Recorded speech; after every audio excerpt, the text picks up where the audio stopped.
লোকসভা ভোটে দিল্লি ও হরিয়ানায় কংগ্রেস আপ জোট সূত্র মারফত এমনটাই জানা যাচ্ছে। 4 আসনে লড়বে আপ, 3 আসনে লড়বে কংগ্রেস। পূর্ব দিল্লি, উত্তর পূর্ব দিল্লি ও দক্ষিণ দিল্লিতে লড়বে আপ। চাঁদনি চক, নতুন দিল্লি, উত্তর পশ্চিম দিল্লি ও পশ্চিম দিল্লি এই 4টি আসনের যে কোনো 3টি আসনে লড়বে কংগ্রেস, এমনটাই সূত্রের খবর। এই 4টির মধ্যে আবার একটি আসনে লড়বে আপ। আরও একবার জানিয়ে রাখি, লোকসভা ভোটে দিল্লি ও হরিয়ানায় কংগ্রেস আপ জোট। 4 আসনে লড়বে আপ, 3 আসনে লড়বে কংগ্রেস। সূত্রের খবর পূর্ব দিল্লি, উত্তর পূর্ব দিল্লি ও দক্ষিণ দিল্লিতে লড়বে আপ। চাঁদনি চক, নতুন দিল্লি, উত্তর পশ্চিম দিল্লি ও পশ্চিম দিল্লি এই 4টি আসনের যে কোনো 3টি আসনে লড়বে Congress.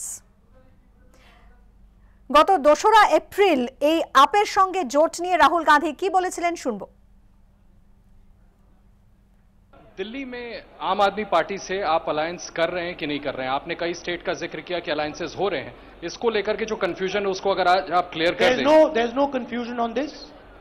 The situation is actually very clear on this issue. We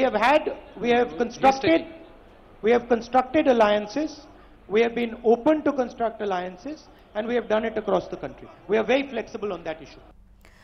আপনারা শুনলেন 2রা এপ্রিল তিনি ঠিক কি জানিয়েছিলেন। এবং এই মুহূর্তে যে খবর পাওয়া যাচ্ছে, কংগ্রেস আপ জোট কিন্তু হয়ে গিয়েছে লোকসভা ভোটে দিল্লি ও হরিয়ানায়। সূত্রের খবর 4 আসনে লড়বে আপ, 3 আসনে লড়বে কংগ্রেস। পূর্ব দিল্লি, উত্তর পূর্ব দিল্লি ও দক্ষিণ দিল্লিতে লড়বে আপ। চাঁদনি চক, নতুন দিল্লি, উত্তর পশ্চিম দিল্লি ও পশ্চিম দিল্লি এই 4টি আসনের যে কোনো 3টি আসনে লড়বে কংগ্রেস।